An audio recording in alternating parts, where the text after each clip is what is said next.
किन्हीं का भाव है कि कथा सुनते समय यदि आंसू आए तो ये नॉर्मल है कि क्या है? व्यक्ति के पास सबसे ज्यादा बहुमूल्य यदि कुछ होता है तो उसके अश्रुबिंद।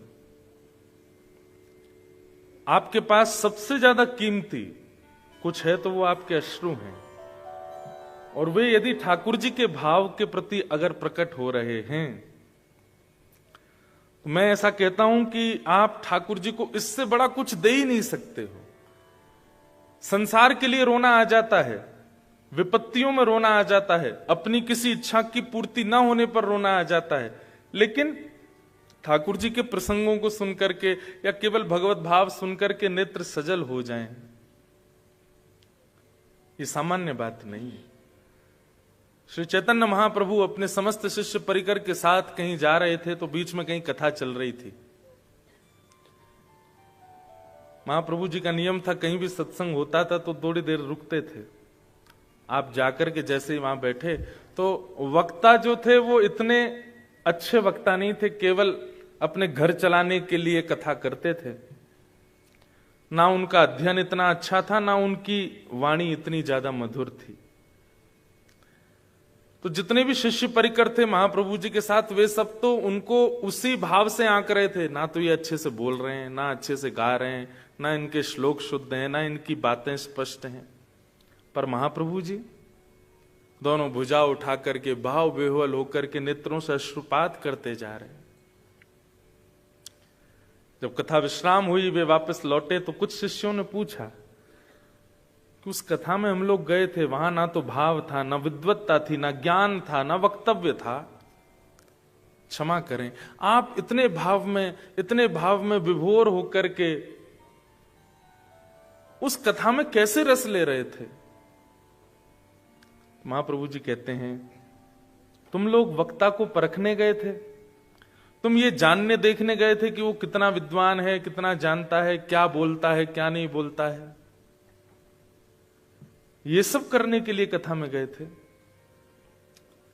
हमारी स्थिति तो ऐसी थी, जब जब वे कृष्ण बोलते थे तब तब ठाकुर जी का कोई रूप दिखने लग जाता था, और वही रूप चित्त में बैठ करके आनंदित करने लगता था। प्रेम विह्वल चित्त हो जाता था, नेत्रों से नीर बहने लग जाते थे। महाप्रभु जी के उस भाव को सुन करके उनके शिष्यों को बड़ा अपने ऊपर खेद हुआ कि हम क्या कथा सुनते हैं। पूरी कथा नहीं, कथा में केवल कृष्ण नाम सुनकर के महाप्रभु जी को भावावेश हो जाता था। हमारे गुजरात के प्रसिद्ध कथा वक्ता पूज्य श्री मुरारी बापू एक बार अपनी कथा में कह रहे थे कि अगर कथा सुनते सुनते नेत्र सजल होते हो तो समझना कृष्ण ने तुमको छुआ है, कृष्ण तुमको स्पर्श कर रहे हैं। और एक बात, जैसे ये ग्लास में जल पूरा भरा हुआ है, या पूरा नहीं भी भरा, थोड़ा कम है, ये छलकेगा कब? या तो अधिक रस डाला जाए या अधिक रस के अलावा कुछ और इसमें डाला जाए, कुछ भी अतीत में इसमें पधराया जाएगा तो जल छलकेगा। ठीक वैसे ही आप कथा में बैठे हैं और कथा में बैठ करके यदि आपके नेत्रों से अश्रुबिंद छलक रहा है तो इसका मतलब क्या है?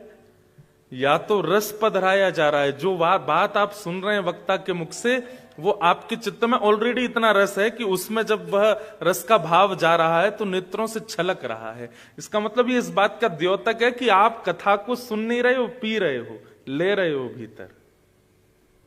ये बहुत बड़ा प्रमाण है। ये बहुत सौभाग्यशाली श्रोताओं के साथ होता है कि उनको कथा में नेत्र सजल हो जाए। कहते कहते हमारे हो जाते हैं, इसलिए मैं तो वो पक्षी नहीं कहता जिसमें सजल हो नेत्र। तो कभी कृष्ण नाम सुनकर, कभी वृंदावन नाम सुनकर, कथा सुनकर, या किसी भक्ति भाव को देख करके नेत्र सजल हो जाएं,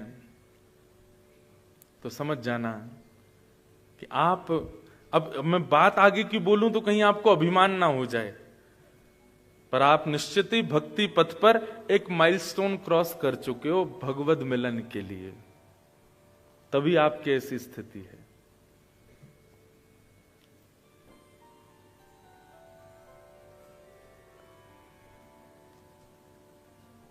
अनेक भाव हैं।